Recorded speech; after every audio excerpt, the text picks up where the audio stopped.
àwọn àtúnkì yín lè ń kọ́ ṣe gbogbo ẹ̀yin èèyàn wa pátá káàkiri ibi tí ẹ ti ń gbọ́ mi.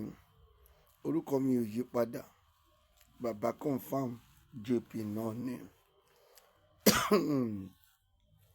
Gẹ́gẹ́ bí ẹ ti mọ̀ wípé bí kò bá ti nídìí obìnrin kì í jẹ́ kúmólú, ó bá ti sí ohun tó ṣẹlẹ̀ èmi kì í jáde.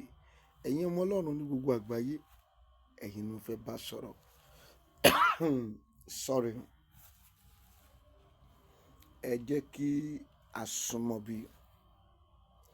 Inú mi á dẹ̀ dùn gbogbo ìwọ ọmọ Ọlọ́run pátápátá.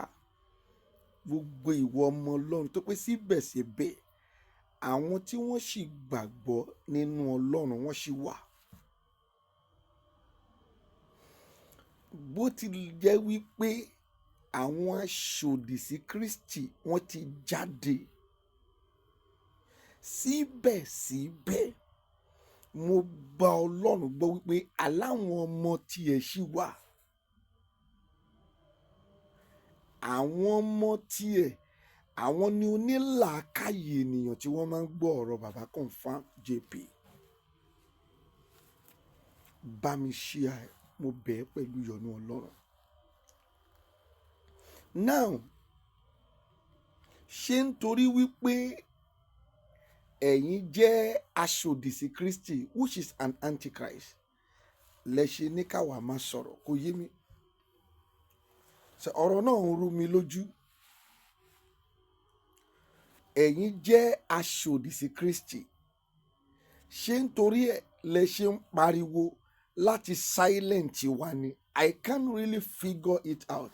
Gbogbo ẹ̀yin ọmọ Ọlọ́run, mo bẹ̀ yín, ẹ jẹ́ kí a share fídíò yìí, nítorí pé ẹ̀yin ọmọ Ọlọ́run máa padà rí ọ̀pọ̀lọpọ̀ àríṣà àwọn aṣòdì sí Kristi pé wọ́n ti dé o. Gbogbo wọn dẹ̀kẹ̀rẹ́ ni wọ́n ti gba orí íńtánẹ́ẹ̀tì kan láti bu omi tútù sínú ọkàn àwọn tí ń sin Ọlọ́run. Ìbá má jáde láti tako ẹnikẹ́ni, ṣùgbọ́n bí wọ́n ṣe ń pariwo wípé Jésù olè ni, Jésù western kìíní kan ni, àbí kò tiẹ̀ sí nǹkan tó kàn mí pẹ̀lú yẹn náà. Jésù 419 ni Jésù ń ṣe. Bí wọ́n ṣe ń takò ni wọ́n tún ń fi Ọlọ́run mìíràn wọn àwọn èèyàn. Ibi tí àwa ti rí wípé aṣòdì sí Kristi ni wọ́n nìyẹn. Tó bá jẹ́ wípé wọn kì í ṣe aṣòdì sí Kristi, wọ́n lè máa tako ìránṣẹ́ Ọlọ́run tí wọ́n bá rí nǹkan tí kò jẹ́ kó rí lọ́wọ́ ẹ̀, fine. Ṣùgbọ́n kò jẹ́ kí wọ́n máa fi Ọlọ́run mìíràn kí wọ́n fi wọn ẹnikẹ́ni. Ibi tí wọ́n ti jí aṣòdì sí Kristi ni wípé wọ́n ń pe Jésù, wọ́n ń pè lólè, wọ́n ń pe Jésù pé he is nowhere to be found. Ìta ló ń jẹ́ bẹ́ẹ̀? Jésù wo lẹ̀ ń pè? Olè 419. Ẹ̀yin ọmọ Ọlọ́run, ẹ jẹ́ ká kẹ́kọ̀ọ́ láàrin ìrìn àjò ohun tí mo fẹ́ sọ yìí. Báwọn bá jẹ́ aṣòdì sí Kristi, èmi náà jẹ́ ọ̀kan nínú àwọn ọmọ Ọlọ́run. Èmi ò ní sáílẹ̀ǹtì. Báwọn bá ṣe ń bu omi tútù sínú ọkàn àwọn tó jẹ́ kó sin Jésù Kristi Olúwa wa, èmi máa jí wọn padà wípé kò jẹ́ kó rí bẹ́ẹ̀. Tẹ́ ẹ bá wá jẹ́ aṣòdì sí Kristi, ẹ dìde kẹ́ tètè máa bọ̀. Àwa tẹ́ ẹ máa pa máa pọ̀. Kò jẹ́ kẹ́ ẹ jókòó sí ìlú kan kẹ́ wá máa pariwo Jésù is a scam. Kí ẹni tí Ọlọ́run dá máa ṣépè fún Jésù. Ìwọ ti mọ̀ wípé aṣòdì sí Kristi ni. Ayé Jésù yín gan ò wá ní dá. Jésù yín 419 ni. Ẹ padà sí ibì kan, ẹ lọ máa ṣe fá. Èmi ò kò sí nǹkan tó kàn tẹ́mi ò fẹ́ dárúkọ Ifá níbi tí mo wà yìí náà. Bọ̀tọ̀ ni pé kó rí ìránṣẹ́ Ọlọ́run kó ṣe nǹkan tí kò dáa, kẹ̀dẹ̀ sọ briefly lórí ẹ̀ pé nǹkan tẹ́ ṣe yìí ò dáa. Bọ̀ tó bá ti ń di pé ẹ̀ ń bẹnu àtẹ́lu Jésù pé Jésù yẹn tó ti jẹ́ 419, Jésù yẹn is a scam, tẹ wá tún ń fi Ọlọ́run mìíràn wọn àwọn èèyàn, ẹni yẹn ti di antichrist nìyẹn. Ẹ jẹ́ ká gbọ́ ohun tí Jésù sọ nípa àwọn alòdì sí Kristi yìí gangan. Wọ́n ti wà lórí íńtánẹ́ẹ̀tì kiri. Torí ẹ̀ ni mo ṣe ń bẹ gbogbo ẹ̀yin èèyàn tẹ́ wà lórí íńtánẹ́ẹ̀tì. Ẹ ṣọ́ra fún preaching tẹ́ máa tẹ́tí sí. Ẹ ṣọ́ra sí fídíò tẹ́ máa wò. Ọ̀pọ̀lọpọ̀ ni àwọn tí wọ́n ń dógun ti àwọn ìránṣẹ́ Ọlọ́run lọ́wọ́lọ́wọ́ báyìí. Ọ̀pọ̀lọpọ̀ ọmọ lẹ́yìn Kristi ni wọ́n ti bu omi tútù sí lọ́kàn. Ìkan sọ fún mi lánàá lẹ́yìn tí mo kí tán, mo ní báwo ni? Mo ní a ò dẹ̀ rí ẹ ní chọ́ọ̀chì mọ́. Ó sọ wípé òun ti bẹ̀rẹ̀ sí ń lọ sin àwọn bàbá wọn. Pé Jésù kò lè gbàlà. Torí ìyẹn gangan ló mú mi jáde lálẹ́ yìí. Ìyẹn dẹ̀kẹ̀rẹ̀ ló tún wá mú ọkàn mi ró láti máa follow it up back to back lórí ọ̀rọ̀ àwọn èèyàn tí wọ́n ń jáde lórí íńtánẹ́ẹ̀tì tó jẹ́ àwa ti rí i pé àmì 666 ti wà lórí wọn tí wọ́n dẹ̀ ti gba iṣẹ́ alòdì sí Kristi.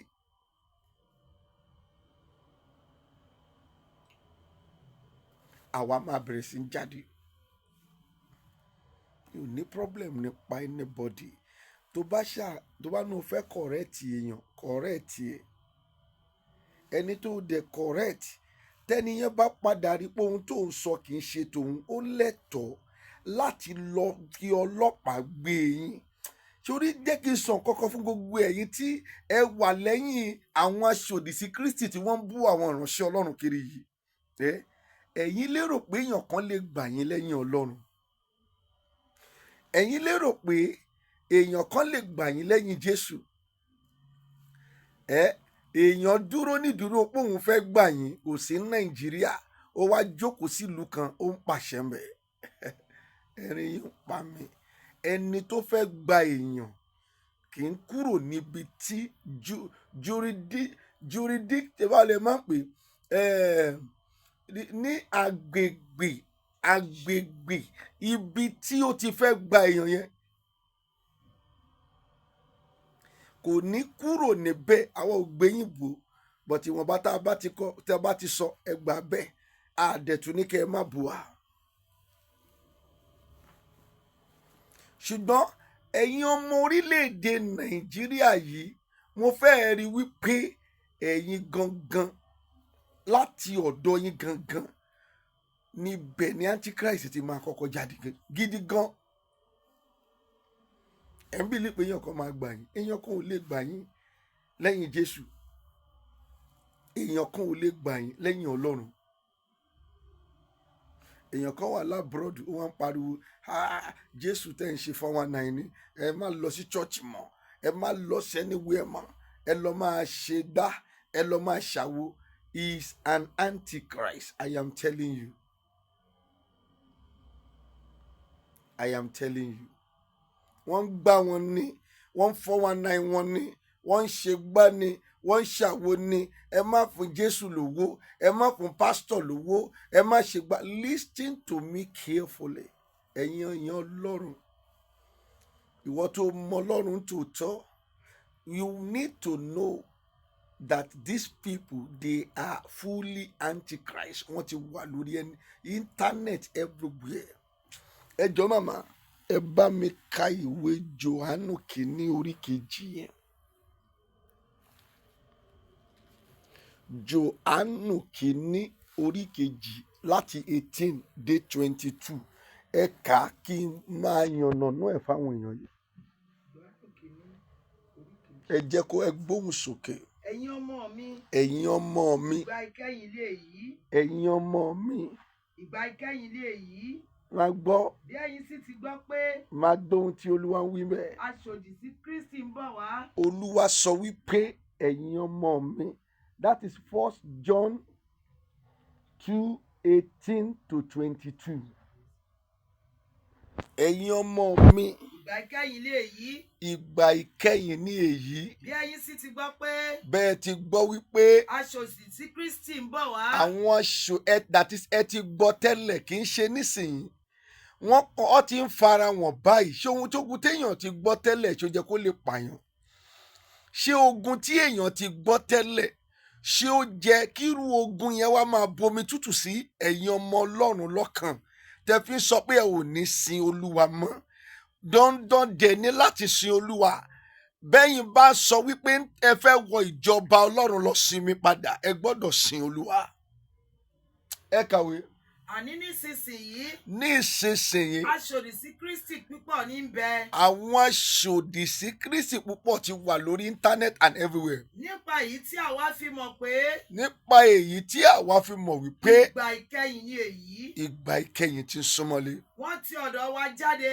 Máa gbọ́ o, wọ́n ti ọ̀dọ̀ wa jáde. Ṣùgbọ́n wọn kì í ṣe ara wa. Tó bá wo ẹni tí ń pariwo àwọn wòlíì yẹn sìn, òun náà ń pe rẹ̀ pé wòlíì lòun. Tó bá tún wá wò àwọn ọ̀pọ̀lọpọ̀ wòlíì tún ti dìde, àwọn náà ní wòlíì ni. Màmá ṣẹ́rí ibẹ̀ yẹn mo fẹ́ kẹ́ túnbẹ̀ yẹn ká, àwọn náà ní wòlíì làwọn. Irọ́ ni wọ́n kì í ṣe wòlíì. Wọ́n ti dá àmì, wọ́n ti gba ẹ̀mí aṣòdì sí Kristi nínú ayé wọn. Ilé kò gbọ́dọ̀ gbógun tira wọn.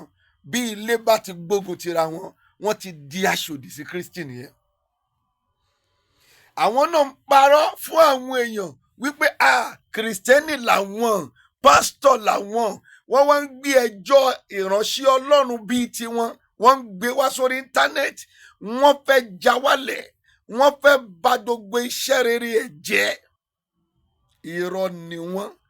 Bíbélì ni wọ́n ń kà yìí. They were antichrist. Ẹ ká bẹ̀rẹ̀ dáadáa. Wọ́n ti ọ̀dọ̀ wa jáde. Wọ́n ti ọ̀dọ̀ wa jáde. Ṣùgbọ́n wọn kì í ṣe ara wa. Ṣùgbọ́n wọn kì í ṣe ara wa. Nítorí wọn ìbá ṣe ara wa. Wọn ò bá ṣe ara wa. Wọn ìbá bá wa dúró. Wọn ò bá wa dúró. Ṣùgbọ́n wọ́n jáde. Kí a lè fi wọ́n hàn pé. Gbogbo wọn kì í ṣe ara wa. Ṣùgbọ́n gbogbo àwọn wòlíì tó jáde tí wọ́n bẹ̀rẹ̀ sí ń bá wọn lòdì sí Ọlọ́run àti iṣẹ́ Olúwa nínú ayé àwọn ìránṣẹ́ Ọlọ́run tí wọ́n ń wá mistake wọn kiri, àti wọ́n tó pera ẹ tó ló wà nílùú èyìnbó gbọ́n mi tẹ́ ń pariwo pé ẹ fẹ́ fàájà, ẹ fẹ́ bàjẹ́, àti àwọn tí wọ́n tún ń tẹ̀lé wọn aṣòdì sí Kristi ni wọn. Ẹ kàwé. Ẹsẹ̀ ogún sà. Kí ló wí? Ṣùgbọ́n ẹ̀yin ní ìfòróróyàn. Yes. Láti ọ̀dọ̀ ẹni mímọ́ ni wá. Yes. Ẹ̀yin sì mọ ohun gbogbo. Yes. Èmi kò kọ̀wé sí yín nítorí pé. Yes. Ẹ̀yin kò mọ òtítọ́. Ẹ mọ òtítọ́ o. Ṣùgbọ́n nítorí tí ẹ̀yin mọ̀. Ẹ mọ òtítọ́. Àti pé. Yes. Kò sí èké nínú òtítọ́. Kò sí èké nínú òtítọ́. Ká ní èké. Yes. Bí kò ṣe pé. Yes. Ẹni tí ó bá ṣe pé. Ẹni tó bá yẹ pé. Jésù kì í ṣe Kristi. Ẹni tó bá ti sọ wípé Jésù kì í ṣe Kristi. Eléyìí ni aṣòdì sí Kristi. Ṣùgbọ́n gbogbo ẹni tó bá ti la ẹnu ẹ̀ sórí pé ẹni tẹ́yìn ń tẹ̀lé tó ń sọ pé Jésù yẹn 419 nìyẹn ṣó ti pé aṣòdì sí Kristi ni. Ẹni tí ó bá ṣẹ bàbá àti ọmọ. Ẹni sùúrù bìrì ọba nínú Safaruwa ẹ ka ibẹ̀ yẹn dáadáa. Ta ni èké? Bí kò ṣe. Ẹni tí a ṣe pé. Yes. Ẹni tí ó ṣe pé Jésù kì í ṣe Kristi. Ẹni tó sọ wípé Jésù kì í ṣe Kristi. Eléyìí ni aṣòdì sí Kristi. Àwọn ni aṣòdì sí Kristi. Ẹni tí ó bá ṣẹ bàbá àti ọmọ. Tó ti ṣẹ bàbá tó dẹ̀ ti ṣe ọmọ. Now, ẹni tẹ́yìn ń tẹ̀lé, ṣé ìwọ tó ń gbọ́ mi ṣó ṣá mọ̀ pé ìwọ kọ́ ló dára ẹ, ṣó mọ̀ pé Ọlọ́run ló dá ẹ? Now, ẹni tẹ́ wá ń tẹ̀lé tó ń pariwo páwọn fẹ́ fàájà, ṣó mọ̀ wípé ó ṣe bàbá ó tún ṣe ọmọ. Bó ṣe ń ṣépè fún Ọlọ́run ló ń ṣépè fún Kristi. Lórí íńtánẹ́ẹ̀tì náà ni ó, bó ṣe ń bú Ọlọ́run ló ń bú Kristi, ló ń ṣépè fún wọn pé wọn kí ta lẹ́ ń sìn 419 lẹ́ ń sìn. Means Bíbélì fi ń yé wa nínú ìwé 1 John yẹn orí kejì 22 wípé aṣòdì sí Kristi ni wọn. Màmá ṣe lè ka bẹ̀yẹn dáadáa fún mi. Verse 22 sir. Kí ló wí? Ta ni èké? Bí kò ṣe ẹni tí ó bá ṣe pé Jésù kì í ṣe Kristi. Ẹni tó sọ pé Jésù kì í ṣe Kristi. Eléyìí ni aṣòdì sí Kristi. Ìyẹn gógó láṣòdì sí Kristi. Ẹni tí ó bá ṣẹ bàbá àti ọmọ. Ẹni tó ṣẹ bàbá àti ọmọ. èmi ń bá àwọn onígbàgbọ́ sọ̀rọ̀, inú mi á dùn tẹ́ ẹ bá jẹ́ kí fídíò yìí kó rìn lọ síbi gbogbo. Ó mọ̀dí kan ṣoṣo tó fi máa ń bú mi, nítorí pé mo máa ń ta ewé, mo máa ń ta egbò. Pé mo wá ń ta ewé, mo ń ta egbò, ìyẹn ò ní wípé mi ò mọ Kristi. Mo fi ayé àti ọ̀run búra ẹ̀, Jésù Kristi ni mo gbé sí iwájú. Pé mo wá ń ta ewé, mo wá ń ta egbò, mo ti béèrè lọ́wọ́ bàbá wọn, bàbá tó ju bàbá wọn lọ, bàbá tó bí bàbá bàbá wọn, wípé ta ló dá ewé, ta ló dá egbò. Wọn ì tí ì dá mi lóhùn dèní for decade. Mo ti béèrè lọ́wọ́ bàbá ìyá tó bí ìyá wọn, pé níbo ni Jésù tí mo tún sọ nípa èyí, níbo ni Jésù ti takò wípé ká má lu ewé ká sì má lo egbò. Títí di èní for decade wọn ò tí ì dá mi lóhùn. Mi ń sọ fún yín, ẹ̀yin bàbá wa, ẹ̀yin ìyá wa, ẹ̀yin ẹ̀gbọ́n àtàbúrò tó sì mọ Kristi, ẹ mú ọkàn yìí le. Aṣòdì tí Kristi ti wà ní everywhere. Màmá ẹ ka ibẹ̀ yẹn kó dán dáadáa, ẹ ka láti etí yẹn. Mo fẹ́ káwọn èèyàn yìí mọ̀ ká tó bọ́ síbòmí. Ẹ̀yin ọmọ mi, ìgbà ìkẹyìn ilé yìí, ìgbà ìkẹyìn ládé yìí, bẹ́ẹ̀ ti ń gbọ́ pé, bẹ́ẹ̀ ti ń gbọ́ pé aṣòdì sí Kristi ń bọ̀ wá, aṣòdì sí Kristi ń bọ̀ wá. Nísinsìnyí aṣòdì sí Kristi àwọn púpọ̀ ti ń bẹ. aṣòdì sí Kristi púpọ̀ ti wà. Nípa èyí tí àwa fi mọ̀ pé ìgbà ìkẹyìn ilé yìí, ìgbà ìkẹyìn ti súnmọ́lé. Ẹni sùúrù, ṣó wá rí ìgbà ìkẹyìn yìí, tí nǹkan kan bá padà ṣẹlẹ̀ tó dẹ̀ tí ìgbà Jésù yẹn gangan ní Olúwa àtolùgbàlà rẹ, jẹ́ kí n sọ fún ẹ, ọ̀run ẹ yẹn o mófo nìyẹn o. Inú iná ló ń lọ o, inú iná dájú o, ọ̀run náà dẹ̀ dájú. Ṣó ń gbọ́ mi? Màmá ẹ kàwé. Verse 19 sir. Wọ́n ti ọ̀dọ̀ wa jáde. Ọtí ọ̀dọ̀ wa jáde. Ṣùgbọ́n wọn kì í ṣe ara wa. Wọn kì í ṣe ara wa. Nítorí wọn ìbá ṣe ara wa. Tó bá pé wọ́n ṣe ara wa ni. Wọn ìbá bá wa dúró. Wọn ò bá bá wa dúró. Wọ́n jáde. Wọ́n jáde. Ká lè fi wọ́n hàn pé. Ká lè fi wọ́n hàn pé. Gbogbo wọn kì í ṣe ara wa. Gbogbo wọn kì í ṣe ara wa. Ṣùgbọ́n ẹ̀yin ni ìfòróróyàn. Ẹ̀yin ni ìfòróróyàn. Láti ọ̀dọ̀ ẹ̀mí mímọ́ wá. Láti ọ̀dọ̀ ẹ̀mí mímọ́ wá. Ẹ̀yin mọ ohun gbogbo. Ẹ mọ ohun gbogbo.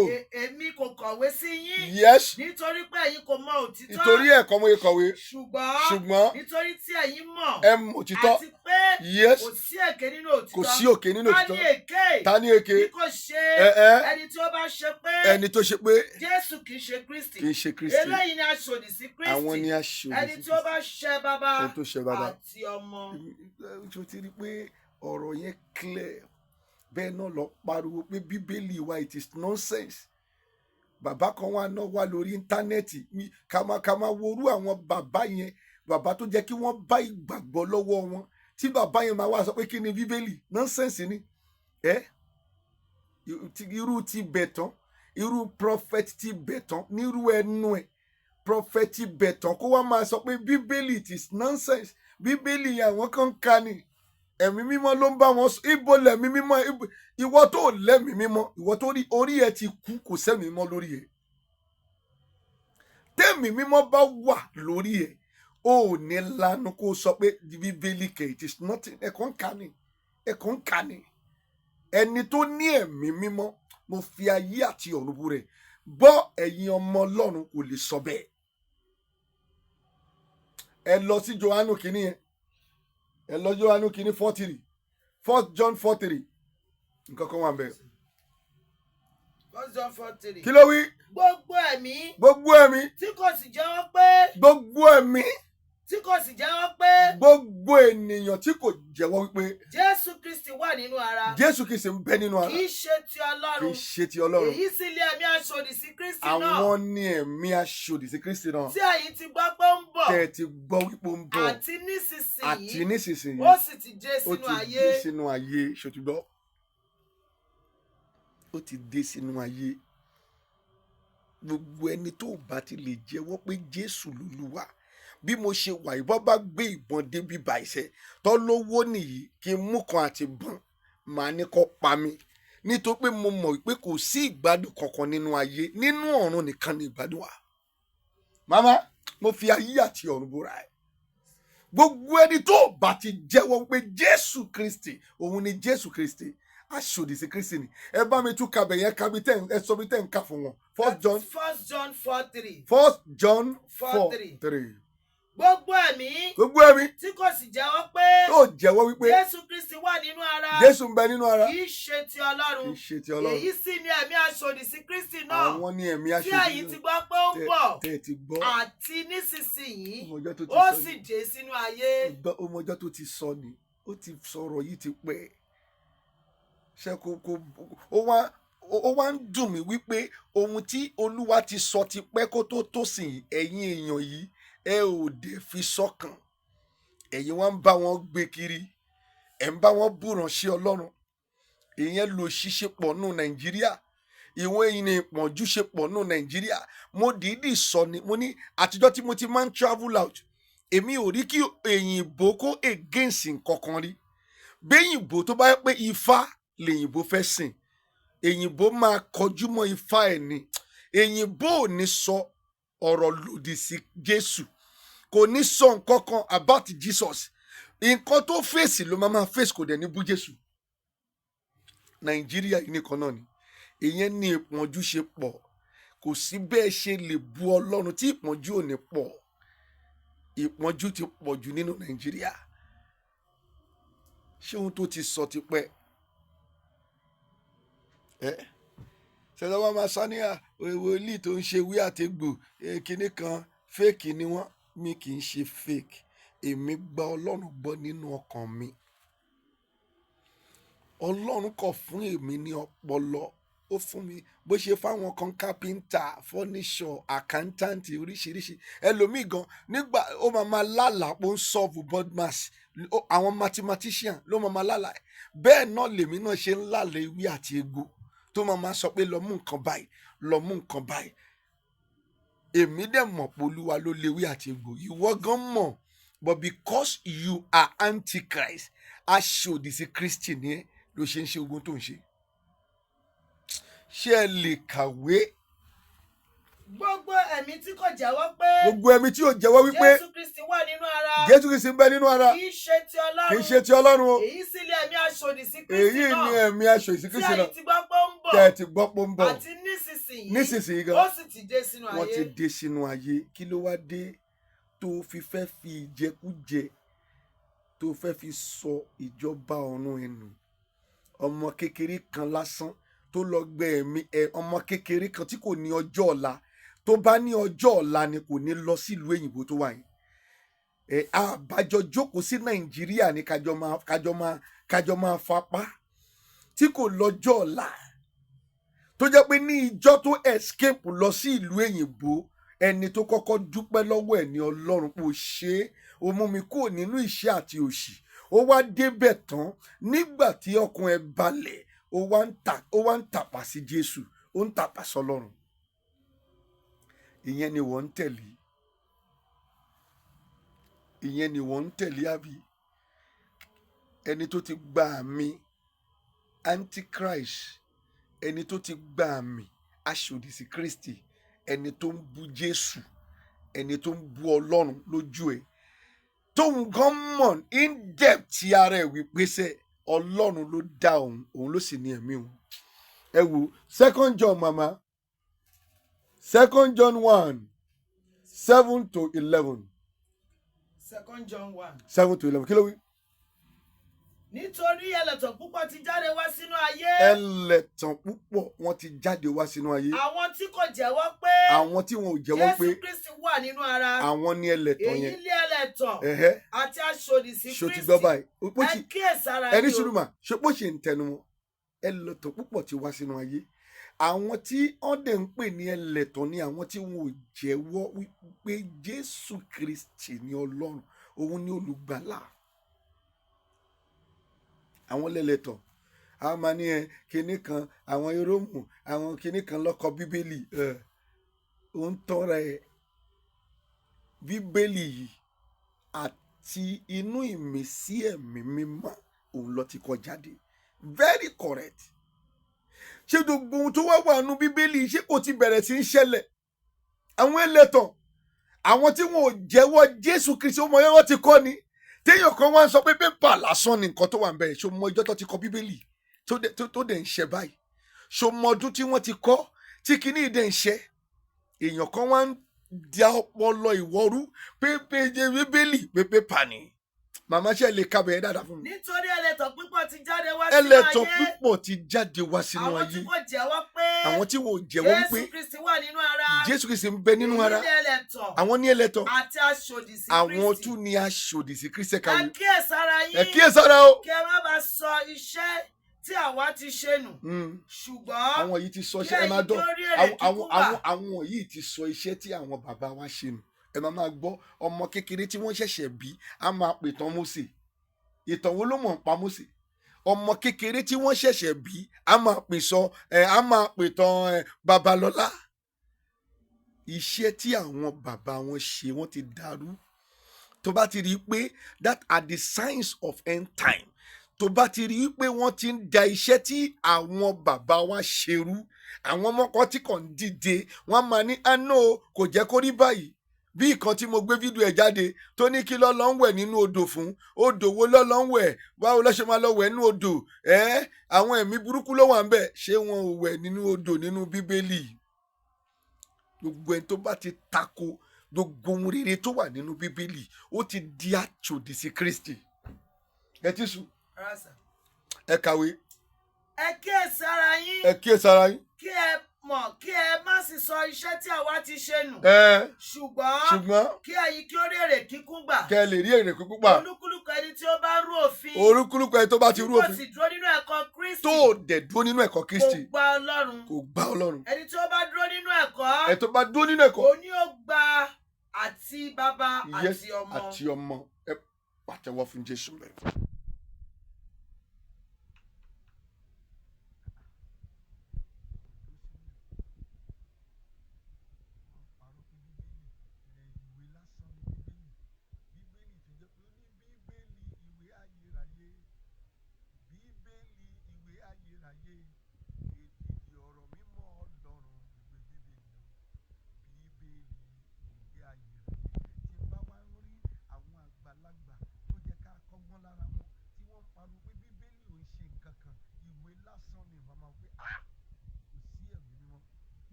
John 1 ẹ kàwé ẹ kíyèsára yín.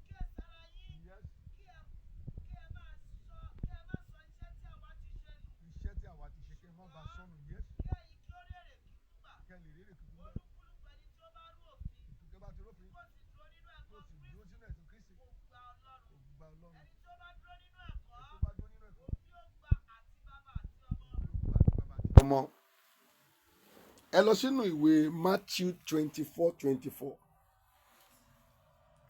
Matthew 24:24. mo ń kílẹ̀ fún ẹni kó o lè rí i pé àwọn tó ń pariwo fàájà kí n sọ fún ẹ aṣòdì sí Kristi ni wọn ò gba Jésù gbọ́. ibi tó ti máa kọ́kọ́ wò nìyẹn. téèyàn bá ṣẹ̀wọ̀n ẹ̀bẹ̀ nìyẹn wí kì í ṣe pé kó wá máa insult Jésù. iye làwa ṣe jáde. mi ò nídìí kan ṣoṣo tí mo fi jáde ni pé aṣòdì sí Kristi ni. since tó ti wá jẹ́ aṣòdì Kristi àwa máa jáde. àwọn tí wọ́n bomi tútù sí lọ́kàn àwa máa bomi gbóná sí wọn lọ́kàn nípa Kristi Jésù. nítorí pé lẹ́yìn Jésù lẹ́yìn Ọlọ́run kò tún sí ẹlòmíràn mọ́. tó bá jẹ́ wípé ẹni tí wọ́n ń dí pẹ̀lú ni wọ́n ń bú ni tí wọ́n ò bú Jésù wàláhì mi ò ní dá sí. àwọn náà mọ̀ mí wípé I'm a justice man. I fight for justice. tó bá jẹ́ wípé ẹni tí wọ́n ń dí pẹ̀lú nìkan ni wọ́n ń sọ̀rọ̀ sí tí wọ́n ò sọ̀rọ̀ sí Ọlọ́run wàláhì mi ò ní dá sí. tó bá jẹ́ wípé ẹni tí wọ́n ń dí pẹ̀lú nìkan ni wọ́n ń bájà tí wọ́n ò sọ̀rọ̀ sí Bíbélì wàláhì mi ò ní dá sí. tó bá jẹ́ wípé ẹni tí wọ́n bú nìkan òun ni wọ́n fèsì wàláì tí wọn ò bẹ̀rẹ̀ sí tún fi Ọlọ́run mìíràn wọn àwọn èèyàn wàláì mi ò ní bọ́tà mo fi Ọlọ́run bú rẹ̀ mi ò ní bọ́tà dá sí. tẹ́ pé mo mọ òfin gan. yes adájọ́ tó fẹ́ dẹ́ ẹjọ́ èmi àti yín gan mọ òfin wípé Ọlọ́run kì í ṣe ẹni tá à ń bẹnu àtẹ́lù. ṣe wá rí pé gbogbo ohun tí mo máa ń sọ nígbà tó bá gbọ́ ọ̀rọ̀ mi gan wàá wò pé kí ló fẹ́ fi bá ẹni ìjà, mi ò ní ìdè láti dárúkọ ẹ̀. tó bá rẹ́ni tí mo dárúkọ lẹ́ẹ̀kan tibẹ̀ tán, ìránṣẹ́ Ọlọ́run ló pera ẹ̀, àwa pẹ̀lú ẹ̀ lè fèsì ara wa dáadáa. ìyẹn ló ṣe pé mo dárúkọ ẹ̀ gidi gan. ìránṣẹ́ Ọlọ́run lòún pera ẹ̀. other people yẹn àwọn aṣòdì sí Kristi tó lé agbára ni. tó bá wá dé ṣó get mi, wọn ò ní rí kankan láti fi mú wa, ṣùgbọ́n àwa máa bá wọn fà débi pé a máa sìn wọn dé bèbè ẹ̀wọ̀n. ṣé ti dórí Matthew 24:24 kí nìyẹn wí. nítorí àwọn èké Kristi. àwọn èké Kristi àti èké wòlíì yóò dìde. èké wòlíì tó pé méjì ní èké Kristi. àti èké wòlíì yóò dìde. that is nínú àwọn èèyàn máa dìde tó jẹ́ pé èké Kristi ni wọ́n. ìkejì èké wòlíì náà máa dìde. ẹ kàwé. wọ́n ti fi àmì. wọ́n máa fi àmì. àti ohun ìyanu láhàn. yes. tó bẹ́ẹ̀. yes. bí ó lè ṣe ṣe. yes. wọ́n ò tan àwọn àyànfẹ́ pàápàá. àwa máa tan àwọn àyànfẹ́. ìyẹn ni mo ṣe jáde. kẹ́ ẹ má tan àwọn àyànfẹ́. kẹ́ ẹ má tan àwọn àyànfẹ́ lọ sínú iná. iná wà. ẹ má tan àwọn àyànfẹ́ lọ sínú iná. àwọn èké wòlíì ti dìde. àwọn èké Kristi náà ti dìde. àwọn èké wòlíì yẹn làwọn tí wọ́n ń tako wòlíì tí wọ́n jọ ọ́n dẹ̀ mọ̀ pé ìránṣẹ́ Ọlọ́run lẹ́ni yẹn náà wọ́n wá ń tako lójú àwọn ẹlẹ́ṣẹ̀. ṣó ti rí báyìí ẹlẹ́ṣẹ̀ wá ń dájọ́ àwọn wòlíì. ṣó possible? ok ṣé Ọlọ́run lè gbé ìdájọ́ àwọn ìránṣẹ́ rẹ̀ sí ọwọ́ àwọn ẹlẹ́ṣẹ̀? ṣó possible ni? kò possible pé kí Ọlọ́run kó gbé ìdájọ́ àwọn wòlíì kó gbé sọ́wọ́ àwọn ẹlẹ́ṣẹ̀. èmi ò rí irú ẹ̀ rí o.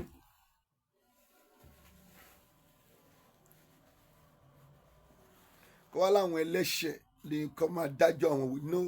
tó gbogbo tí mo máa ń gbọ́ lẹ́nu àwọn èèyàn ni pé Ọlọ́run gbé wọn dìde ni láti gbé àwọn wòlíì yìí ṣubú. ṣé Ọlọ́run lè dá ó lè fi ìdájọ́ àwọn ìránṣẹ́ kó fi sọ́wọ́ ẹlẹ́ṣẹ̀? ẹlẹ́ṣẹ̀ tó yẹ pé òun náà ń dóbò. ẹlẹ́ṣẹ̀ tó yẹ pé in one way or other láàrin ìrìn àjò ayé ẹ̀ òun náà ń fi 419 òun náà ń gbá àwọn èèyàn.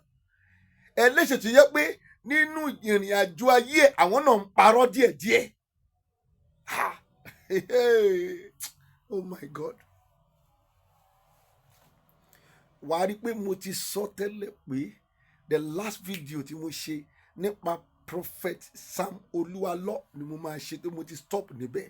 wàá pé kì í ṣe yẹn ni mò ń sọ ń pa ìmọ̀ báyìí, ṣùgbọ́n mò ń dìde lórí àwọn tí wọ́n jẹ́ aṣòdì sí Kristi.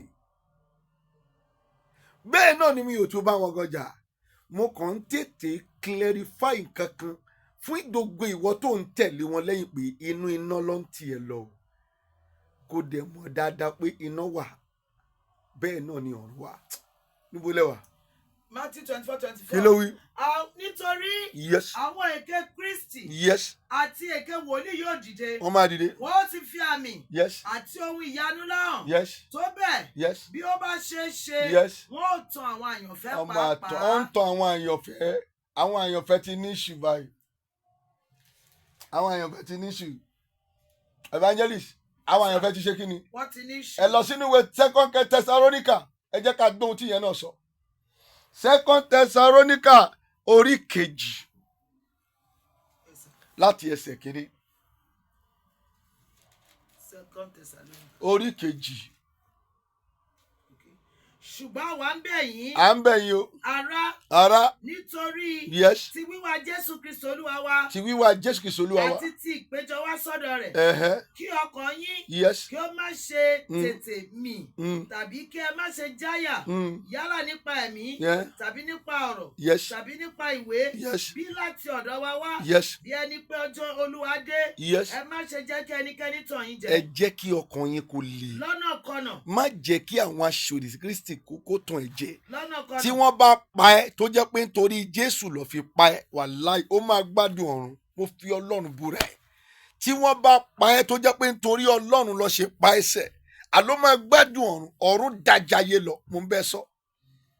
No matter whatever I have on this world béèyàn bá gbé ìbọn dé màá ní ó yá pa mí kò sí wàhálà mi ò lè sọ̀rẹ́ńdà fún nǹkan kan ju Ọlọ́run lọ nílé ayé yìí pé tó pé mo wá ń ṣe ewé mo ń ṣe gbò mo ń ta egbògi diabetes mo ń ta egbògi hypertension mo ń ta egbògi hepatitis B mo ń ta egbògi orí fífọ́ mo ń ta egbògi oríṣiríṣi bẹ́ẹ̀ tí yẹ pé Olúwa fún èmi kí n fi ran ọmọ aráyé lọ́wọ́ ni ìyẹn ká máa ní I am a fake prophet wàláì má tẹ̀lé wọn wọ́n ń tàn yín ni wọ́n máa rán yín lọ sí oko tó jẹ́ pé tẹ́ ẹ bá dé ọ̀run tán lẹ́sẹ̀ṣẹ̀ máa padà mọ̀ òtítọ́ ṣe máa kàwé síwájú.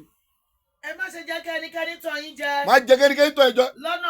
Lọ́nàkọnà. Nítorí pé ọjọ́ náà kì yóò dé. Ọjọ́ náà kì yóò dé. Bí kò ṣe pé ìyapa ni ìbákọ́ dé. Ìyapa òun náà ló ti ń ṣẹlẹ̀ yìí náà. Kí a sì fi ẹni ẹ̀ṣẹ̀ ni hàn. Àbí bẹ́ẹ̀ kọ́ ni wòlíì ti ń gbógun ti wòlíì. Kí a lè fi ẹni ẹ̀ṣẹ̀ ni hàn. Ẹni sùúrù wòlíì ti ń gbógun ti wòlíì. Ìyapa ti dé nìyẹn.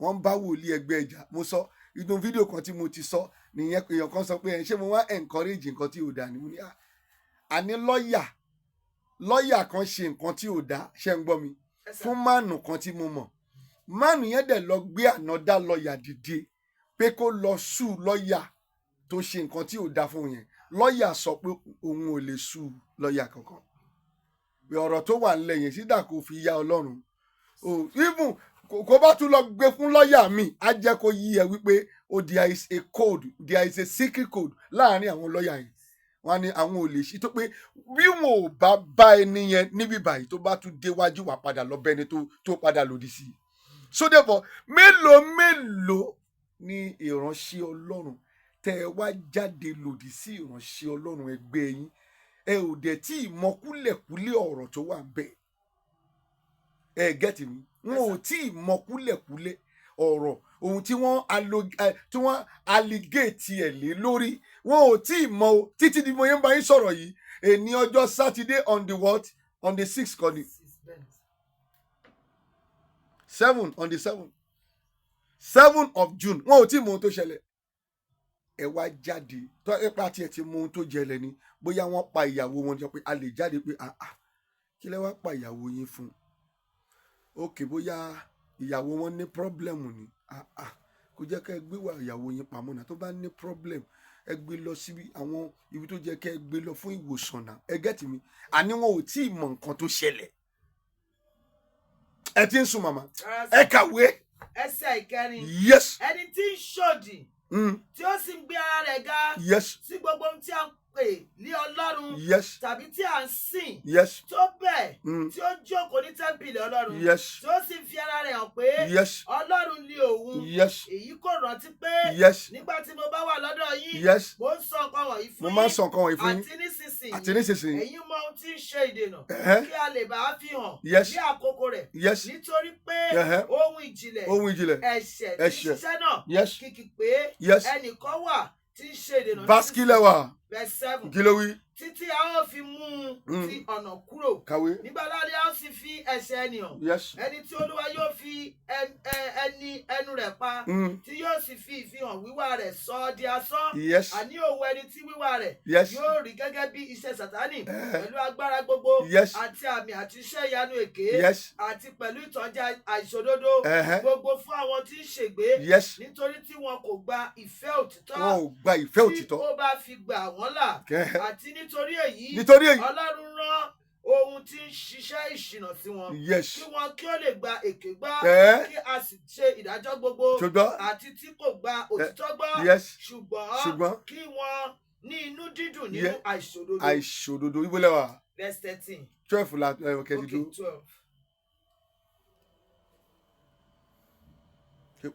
gbogbo ẹ ti fọ́jú ó ti fọ́rùn pa everything ó ti scatter.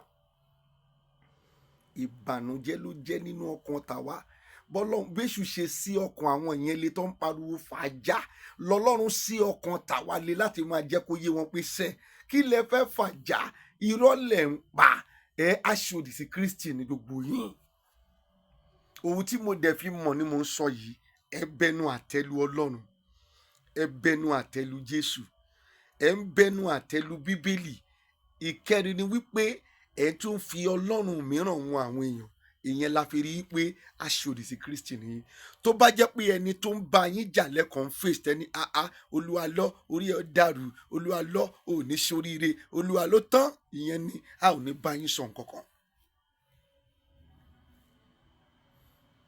A ò ní bá yín sọ kí ló kè mí pẹ̀lú wọn.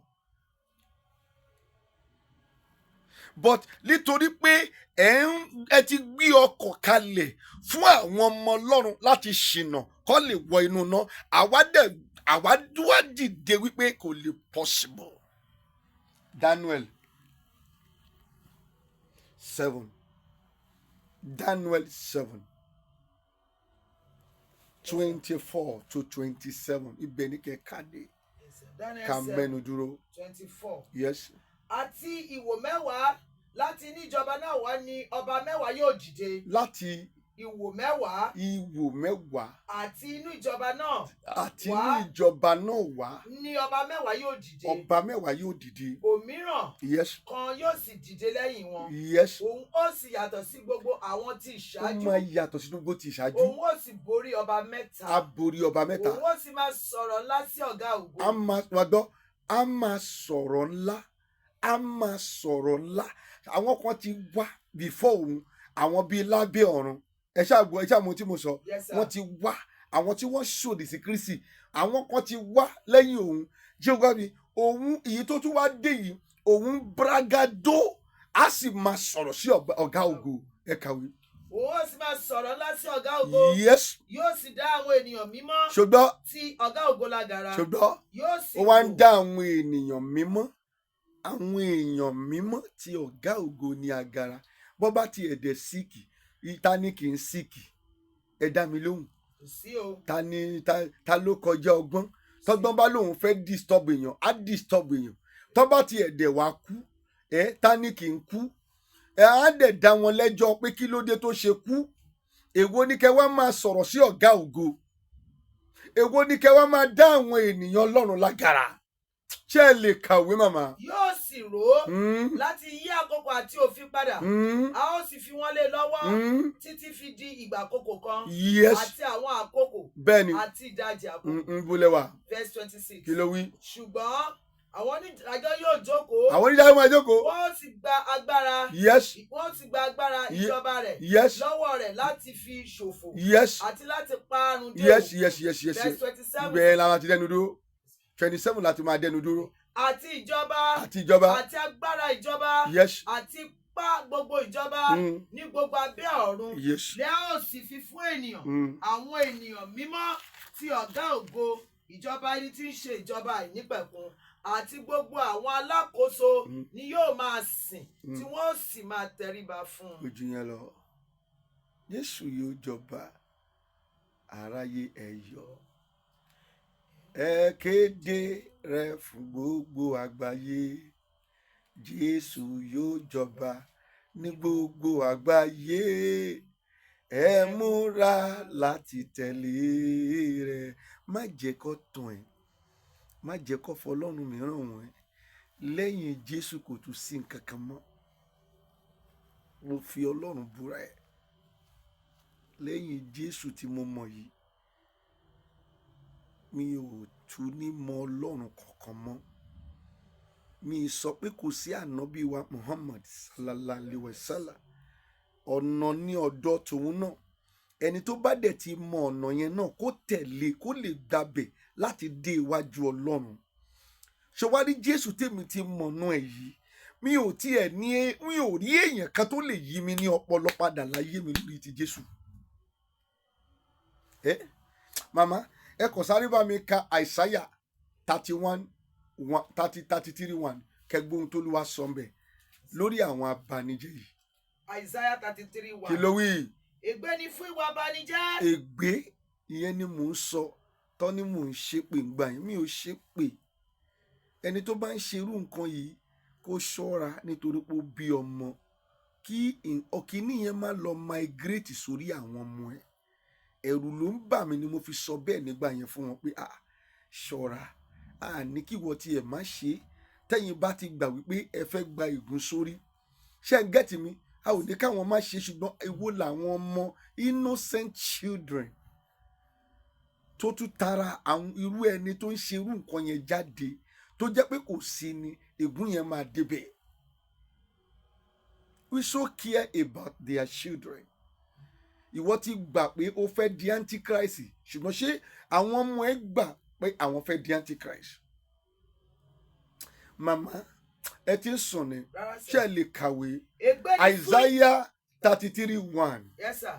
Ègbé ni fún ìwà abanijẹ́. Ègbé ni fún ìwà abanijẹ́. Tí a kò sì bà ọ́ jẹ́. Àbà ẹ̀jẹ̀ ẹni yóò dọ̀dọ̀ yín Jésù ò dọ̀dọ̀ yín Jésù ò bà ẹ́ jẹ́ inú ẹ̀ ń dùn mí pé kó tiẹ̀ lè yí padà Ọlọ́run ò bà ẹ́ jẹ́ ẹni tẹ́ ń bàjẹ́ kiri kò bà yín jẹ́ oníkálukú ló ní òru àná bó bá tòsí obìnrin kí ló kàn yín mo sọ níta gbangba mo sọ èmi máa ń tòsí obìnrin tí bá láìkí ẹ máa sọ mo máa láìkí ẹ mo láìkí ẹ ó tán tó bá dé òun ni kó gbà tó bá òun kó má gbà ó tán nìyẹn á dé kúrò lórí ọwọ́ yẹn gẹ́gẹ́ bí ẹlẹ́run ara ta ni kò lè tòsí obìnrin talk to me nílé ayé tá a wá wá yìí tó jẹ́ pé àwọn fúnra wọn báyìí ló máa ṣídìí wá àwọn ló máa ṣí ọyàn wá láti convince ìránṣẹ́ Ọlọ́run. I am telling you lèèyàn kan wá ń ṣe súẹ́súẹ́ ló wá ń òun gégùn fún òun ṣépè fún Jésù òun ṣépè fún Ọlọ́run aṣòdì sí Kristi nìyí ẹ̀ẹ́dẹ̀ kàwé màmá. Ègbé ni fún ìwà abanijẹ́. Yes. Tí a kò sì bà ọ́ jẹ́. A ò bà ọ́ jẹ́. Tó ń hùwà àrékérekè. Ó wá ń hùwà àrékérekè. Tí a kò sì hùwà àrékérekè sí ọ. Yes. Nígbà tí wọ́n dẹ́kun àti ìbànújẹ́. Ìjọ tí ó bá ti sú ẹ tó sú ẹ báyìí tó padà gẹ́tì pé ohun tó ń ṣe yìí kò dẹ̀ dá ohun tó máa bẹ̀rẹ̀ sí í ṣẹlẹ̀ sí ẹ. A ó bà ọ́ jẹ́. Àti nígbà tí wọ́n bá fi òpin sí ìwà rékèrèkè. Ṣùgbọ́n wọ́n ò wà rékèrèkè sí ọ. ṣètìrí báyìí mo là ń sọ fún gbogbo àwọn tí mò ń píríṣì fún yẹn ṣe ń gbọ́ mi ìyá à ń sọ fún gbogbo ẹ mọ́wọ́ yín kúrò ń bẹ ẹ má bá wọn dá sí tìgbà tẹ́sìn yín bá máa jáde ẹ̀sìn yẹn á jẹ́ promo kò sẹ́ni tí kì í dẹ́ṣẹ̀ ẹlẹ́ṣẹ̀ ni èmi tí mo jókòó yìí I always say that tí gbogbo wa bá wá ti wá mọ̀ bẹ́ẹ̀ a ò ní máa wo àléébù ara wa ẹlẹ́ṣẹ̀ ni wọ́n tó ń pariwo pé èèyàn kún ẹlẹ́ṣẹ̀ ìkọ́ tó kàn dùn mí nípa àwọn tẹ́ ń pariwo yẹn lánàá wọ́n ti sọ fún àwọn èèyàn wọn pé àwọn kì í ṣe ẹlẹ́ṣẹ̀ pé àwọn nìkan làwọn mọ́jú ó lè sọ pé ó kì í ṣe ẹlẹ́ṣẹ̀ gbogbo wa pátá lẹ́lẹ́ṣẹ̀ in one way or other gbogbo èèyàn lẹ́lẹ́ṣẹ̀.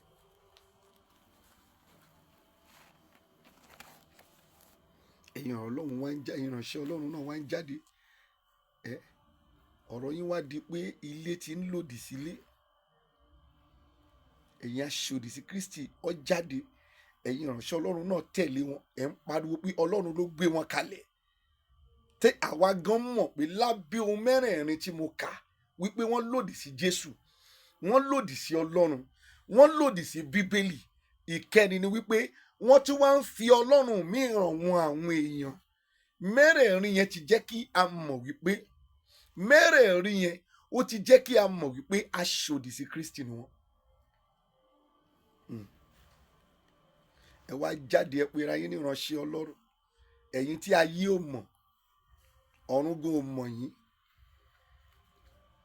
ẹ wá ń lòdì ayé ò mọ̀ yín ẹ̀yin tẹ́ ẹ pera yín ìránṣẹ́ ọlọ́run yẹn tẹ́ ẹ ń lòdì sí ìránṣẹ́ ọlọ́run ẹgbẹ́ yín tó jẹ́ kẹ́ máa gbàdúrà fún pé kó má ṣubú gẹ́gẹ́ bí ó ti wà nínú Bíbélì ó ní ẹ máa gbàdúrà fún wọn ẹ wá dìde nítorí pé ẹni yẹn pọ̀ jù yín lọ ṣé torí pé èèyàn tó wà nínú chọ́ọ̀chì mi 200 nísìn òun ni kí nítorí ẹ̀ ní kí n lọ máa envy ẹni tó ní èrò 10,000 ẹ dá mi lóhùn ṣé ó jẹ́ kó rí bẹ́ẹ̀ ẹ̀yin ọmọ ègbé tẹ wá wà ní gbogbo àgbáyé ẹ wá ń sọ̀pọ̀tì ẹ̀ ẹ̀yin ọmọ ọlọ́run náà wọ́n wá bomi tútù sí ẹ lọ́kàn mo pàdé kan tó sọ pé òun ò wá chọ́ọ̀chì mọ́ òun ti padà lọ bẹ̀rẹ̀ sí ń sin àwọn bàbá wọn òun ò sin ọlọ́run mọ́. ok níbi tẹ́ ẹ ti máa rí wípé àwọn ìránṣẹ́ ọlọ́run tí wọ́n jáde lòdì sí ìránṣẹ́ ọlọ́run yìí, ibi tẹ́ ẹ ti máa rí wípé wọn kì í ṣe ìránṣẹ́ ọlọ́run rárá. Ibi tẹ́ ẹ ti máa rí wípé ayé ò mọ̀ wọ́n bẹ́ẹ̀ lọ́run kò mọ̀ wọ́n. Ṣé ìwọ rí Adébóyè kó jáde tó sọ̀rọ̀ lòdì sí ẹni tẹ́ ń sọ̀rọ̀ lòdì sí? Àwọn ìránṣẹ́ ọlọ́run tó great, tí wọ́n great, àní ayé ò mọ̀ yín. Gbogbo èyí tẹ́ ń ṣe lòdì sí ìránṣẹ́ ọlọ́run Sam Olúwalọ, tẹ́ ń ṣe lòdì sí àwọn ìránṣẹ́ ọlọ́run, àwọn kí ló ti porúkọ ẹ̀, bàbá authority and co,